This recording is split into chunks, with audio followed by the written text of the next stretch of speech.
Olá, alunos do sétimo ano, que é o professor Esquilace, de Ciências. Vamos aqui para a segunda atividade, né? Atividade da apostila, que agora todo mundo tem apostila. Então a gente vai falar da segunda atividade, que é vida e evolução. E o objetivo é avaliar como as condições de moradia podem afetar a saúde humana e identificar modos de transmissão e prevenção de leptospirose, uma doença muito comum em lugares que tem enchente. Então, tá aqui as informações. Eu vou ler o texto base para vocês, de 38 a 39 a página, para a gente fazer as atividades de 43 a 46, certo? Então vamos lá para a leitura. Olá, alunos do SPIN. Vamos para a leitura da segunda unidade de estudos do texto base. Então vamos analisar esse infográfico, hábitos culturais brasileiros.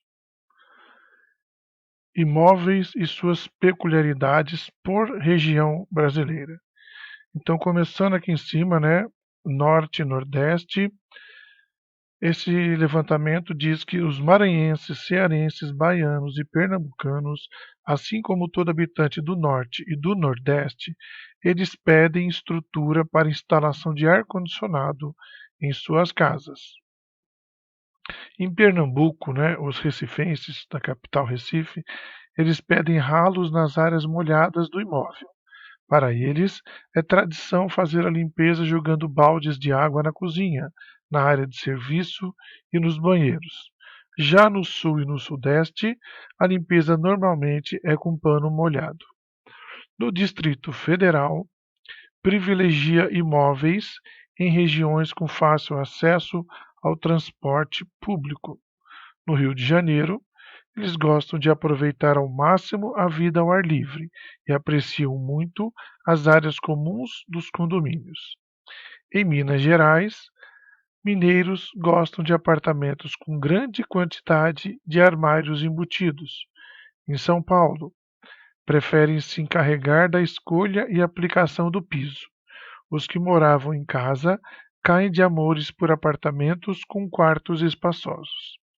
No Paraná, adoram piscinas cobertas e aquecidas antes de fechar negócio.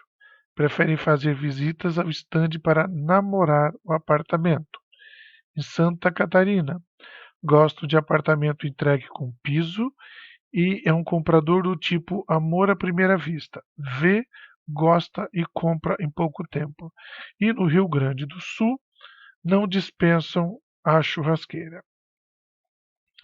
Agora nós vamos a uma leitura do texto O Sabor das Águas, que foi um texto publicado na revista Sesc TV em novembro de 2013, na edição 80. A natureza nos ensina que a força das águas está na sua flexibilidade. Viver à beira do rio, estar em conexão com a natureza, acompanhando as subidas e descidas das águas pluviais, permanecendo em sintonia com essas alterações naturais de seu habitat. As populações ribeirinhas da região amazônica brasileira ensinam que é possível viver em harmonia com a força dos rios. Suas casas, aparentemente desafiadoras ao olhar técnico da engenharia, resistem ao movimento das águas graças à sabedoria popular acumulada. As habitações construídas em madeira pelos próprios moradores são adaptadas aos períodos da cheia e de seca, graças ao sistema das palafitas, estacas que elevam a casa, protegendo-a da invasão das águas nesse vai e vem. A palafita é uma síntese da relação natureza e cultura na Amazônia. Quando a gente diz que ela é uma solução do homem amazônico para se adaptar a esse ambiente, é exatamente porque ele percebe esse ciclo das águas, que faz parte da vida dele e do próprio modo de morar, afirma a doutora em comunicação e semiótica Mirna Feitosa. Segundo o arquiteto Almir de Almeida, as palafitas foram criadas no processo de ocupação da Amazônia. No início, a população amazônica era aquilo que chamamos de transuente. vivia 6 meses na várzea e 6 meses na terra firme. A palafita é uma adaptabilidade a essa permanência, diz. Para Mirna Feitosa, as palafitas constituem um patrimônio cultural e de identidade do povo ribeirinho. Opinião corroborada pelo geógrafo José Aldemir de Oliveira. A palafita é o que nós chamamos de um gênero de vida. As moradias ribeirinhas da região amazônica estão no episódio Palafitas e Casas Flutuantes, que marca a estreia da série Habitar, com direção do jornalista Paulo Marcum e do cineasta Sérgio Rosenblit. A série representa diferentes modelos de habitação encontrados no Brasil e estabelece relações entre a casa e a identidade cultural. As diversas formas de morar revelam saberes populares, heranças culturais, referências e histórias que ajudam a compreender seus moradores. Com uma abordagem antropológica, Habitar realiza conexões desses espaços arquitetônicos privados com as múltiplas formas de organização familiar, revelando práticas, representações, valores estéticos e soluções dessas construções. Dentre os modelos de habitação abordados pela série, além das palafitas, estão a oca indígena, a casa sertaneja, os condomínios de luxo, a casa de arquiteto e a favela. Agora vamos às atividades. Muito bem. Essa unidade temática, ela trabalha vida e evolução, é o tema, né? O objetivo, como já vimos, é avaliar como as condições de moradia podem afetar a saúde humana e identificar modos de transmissão e prevenção da leptospirose. Então, o texto de abertura dessa unidade, ela abordou as diferentes culturas populares, né, destacando tipos de moradias de acordo com a cultura de cada região. O texto, né, Ao Sabor das Águas, ele traz a realidade de uma parcela da população amazônica que vive em moradias de palafitas. Nós temos imagem aí do que é uma palafita. O texto menciona que as populações ribeirinhas da região amazônica brasileira ensinam que é possível viver em harmonia com as forças dos rios. Bem, mas nem sempre tal harmonia existe, né? Então olha essa imagem a seguir e uma outra imagem que não tem na apostila, mas eu consegui para vocês, para ver o que é palafita. Tá, então aí ó, as casas vivem suspensas, essa estrutura aí, que são as palafitas, mantém as águas longe das casas, né? Então o nível da água sobe e desce, acaba não atingindo as casas, a não ser quando há uma enchente acima do normal. Então isso é uma representação da palafita. E a imagem, né, ela ilustra a realidade de algumas comunidades que vivem em residências de palafita. Então, no espaço abaixo, a atividade pedia para você listar alguns problemas que você consegue identificar nas condições de moradia mostradas na imagem. Aquela primeira imagem lá ligada à apostila. Então, basicamente, quais são os problemas que nós temos ali? Saneamento básico, porque nós vimos que parece que não tem coleta de lixo, tinha muito lixo ali boiando. Água encanada, parece que até tem ali uma estrutura que leva água encanada, mas ela é potável, ou seja, ela é adequada ao consumo humano. Sem falar que eu não visualizei rede de coleta de esgoto. Às vezes o esgoto, as pessoas utilizam banheiros, sei que as casas têm banheiro, eu nunca entrei dentro de uma casa, né, que vive palafita, mas se tiver banheiro, para onde vão as fezes, a urina, né, pode ser jogado até no rio, né? Então por isso que é o saneamento básico, né? O lixo, a água encanada e a rede de coleta de esgoto. Mas além disso, temos o problema ali da poluição, está relacionado a doenças. A segurança das pessoas não é segurança em termos de furto, segurança em termos de risco de você cair, se machucar, se ferir gravemente, até de forma fatal, entendeu? Não vi áreas verdes, áreas de lazer onde que as crianças brincam. Então, todos esses fatores foi o que eu consegui ver ali que vocês podem ter observado e colocado também na atividade de vocês. Agora nós vamos ler rapidinho aqui, o trecho está de uma reportagem de 2018. O título é Em Manaus, famílias vivem 2 meses por ano em casas inundadas de água suja. O bodó é conhecido pelos amazonenses por ser um peixe muito resistente. Com o corpo revestido por uma carapaça áspera, é capaz de respirar fora da água e viver na lama. Por habitar áreas alagadas e barrentas, inspirou o nome pejorativo, quer dizer, um nome ruim, né? Meio de tirar sarro, brincadeira sem graça, o nome pejorativo dado às favelas de palafita no estado, o bodozal. Assim como o peixe, para habitar as regiões alagadas de Manaus é preciso ser resistente. Ali, milhares de pessoas vivem meses em casas de palafita inundadas de água suja durante o período das enchentes, entre abril e junho, quer dizer, o período das chuvas, chove e a enchente vem porque o nível da água sobe. A cheia aqui sobe devagar e desce devagar. Ficamos no mínimo 70 a 80 dias acima da cota de emergência do Rio Negro. Rio Negro é um dos rios da região amazônica, muito conhecido. Quem fala isso é o secretário executivo de Proteção e Defesa Civil de Manaus, o Cláudio Belém. É complicado também por saúde. Aqui não tem saneamento. Então, a água entra em casa com toda a porcaria. Cocô, xixi de rato, tudo conta.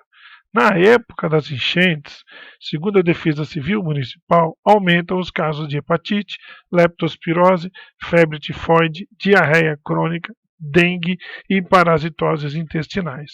Então, gente, isso tem tudo a ver com aquilo que eu coloquei na atividade anterior. A falta de saneamento básico, a falta de condições decentes para que uma pessoa tenha aonde mora, no bairro onde mora também. Quer dizer, o Estado ali não está presente, porque é o Estado, em forma de município, governo estadual ou federal, que tem que dar condições adequadas. Isso está na Constituição brasileira, mas a gente sabe que isso não é respeitado. Então, a outra atividade que vem depois desse texto é perguntando, sim, o que é o bodozal? Então, nós já vimos o bodozal, eu coloquei o que está escrito lá, para não ficar direto, você pode resumir. Mas é a história do peixe, né, o bodó, que ele é muito resistente e ele consegue viver fora d'água e vive na lama. E por habitar áreas alagadas e barrentas, ele inspirou o nome pejorativo dado às favelas de palafita no estado, o bodozal. Então o bodozal são essas favelas de palafita aí, que assim como o peixe, para habitar as regiões alagadas de Manaus é preciso ser resistente. Então essas pessoas que vivem nessas favelas com esse nome, né, favela de palafita, né, esse nome pejorativo, só que assim, são resistentes, mas muita gente fica doente ali, com certeza, como a gente viu no relato. Agora, por que as pessoas que vivem no Bodozal correm risco durante o período das enchentes dos rios? Então tá aí. Ali, milhares de pessoas vivem meses em casas de palafita, inundadas de água suja durante o período das enchentes, entre abril e junho, como nós vimos, né? E é complicado também para a saúde, porque lá não tem saneamento. Então, quando inunda, entra na casa, como eu disse, acabava entrando às vezes, quando chove muito, cocô, xixi de rato, tudo conta. Na época das enchentes, aumenta o caso de outras doenças, como hepatite, leptospirose, febre tifoide, diarreia crônica, dengue e parasitoses intestinais, quer dizer, parasitas do intestino. Na nossa cidade, não vivemos em moradias de palafita e não temos o bodozal, mas muitas áreas sofrem com enchentes durante o período das chuvas intensas. Dentre os problemas relacionados às enchentes estão o aumento dos casos de algumas doenças, entre elas a hepatite A, que será abordada numa outra atividade, e a leptospirose, que é causada pela urina de rato. Mas vamos ver como é que funciona isso, como é que ocorre. Na sua apostila você tem esse cartazinho aí, só que para vocês verem aqui ele é muito difícil de ler, então eu separei ele em duas partes para facilitar a leitura. Então tá aí, ó, leptospirose, isso daqui, a bactéria leptospira, é o nome da bactéria, né? Ela vive nos rins do rato. Isso aqui não é o rim do rato, não. Isso aqui é a bactéria, ampliada milhares de vezes, tá? Então ele vive no rim do rato, por isso que está na urina dele. Quando ele urina, a bactéria vai junto. Então a leptospirose é uma doença infecciosa grave causada pela bactéria leptospira e é uma doença transmitida ao homem pela urina de rato, ratazana e camundongo. E a leptospira é eliminada no meio ambiente, que é eliminado no meio ambiente, pode viver principalmente em locais úmidos, lama, água, margens de córregos, etc. É o caso das enchentes, né? Enchente, urina de rato, e aí a leptospirose faz a festa. Em tempo de muitas chuvas, rios, córregos, né? E como se pega, né? Em tempo de muitas chuvas, rios, córregos e a própria rede de esgoto transborda. Essa água de enchente invade tocas de ratos e contamina a água das residências, levando então a leptospira que estava no meio ambiente. Então é assim que se chega até as pessoas. O homem, ao entrar em contato, aqui no número 2 eu estou, tá? Li o 1, nós vamos para o 2 agora. O homem, ao entrar em contato com a água ou a lama contaminada, pode infectar-se, especialmente se tiver cortes ou arranhaduras na pele ou nas mucosas, né? Mucosa é tipo assim, dentro da boca, na bochecha, a parte de dentro, né? E pode pegar também através de alimentos, medicamentos e a água de beber contaminados. Também transmite a leptospirose pela ingestão. Você engole isso. Quais são os sintomas da doença? São parecidos com uma gripe: é dor de cabeça, dor muscular, febre e mal-estar. Nos casos mais graves, podem aparecer muitos sintomas, como icterícia e manifestações hemorrágicas. Hemorragia é um sangramento interno, tá? E como que se previne da leptospirose? Alguns hábitos podem ajudar na prevenção. Quais são eles? Permanecer o menor tempo possível em contato com a água das enchentes. Se isso for impossível, proteger as mãos e os pés com luvas e botas ou sacos amarrados. Evitar que a criança adora, né? Quando tem enchente assim, elas ficam nadando. Já vi várias imagens de nadando e nadando naquela enchente, e isso facilita muito, porque além de nadar, se você tiver algum ferimento na pele, você acaba engolindo essa água, então facilita pegar a doença. É, se há evidência, o terceiro aqui, se há evidência de que existem roedores na sua residência ou no quintal, todos os alimentos devem ser guardados em recipientes fechados ou no refrigerador. Evitar deixar alimentos em cima de mesa, balcão, fogão ou qualquer outro local aberto. Quer dizer, ele está dizendo aqui que se você sabe que tem rato aí perto da sua casa, né, às vezes o vizinho deixa lá resto de aquele lixo mal organizado no fundo do quintal, isso pode atrair rato. E tu não está nem falando enchente. Está falando que se você tiver alimento em casa e não guardar direito, não proteger o alimento, o rato que entrar na sua casa, se ele tiver leptospirose e fizer xixi perto desses alimentos e os contaminar, e você pegar, você pode ficar com leptospirose, mesmo não tendo enchente onde você mora. Entendeu? Pessoas que tiverem contato direto com roedores devem procurar a unidade de saúde mais próxima da sua casa. E, e depois que, no caso de enchente, depois que as águas baixam, após as águas baixarem, diluir um copo de água sanitária em um balde de 20 litros de água para desinfetar os locais que sofreram inundações.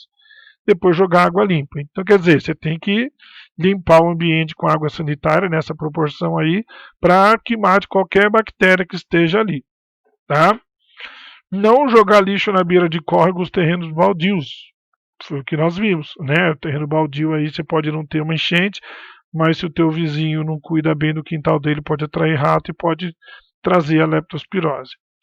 Aparar o mato do quintal das casas o máximo que puder. Esses matos e entulhos servem de abrigo para o rato.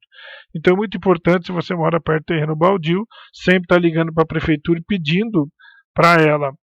Ou ela vem e corta, ou ela obriga o dono a ir cortar. Porque mato alto, o pessoal joga entulho e aí favorece a vida do rato aí e pode favorecer o contato de os moradores ali do entorno terem contato com a leptospirose.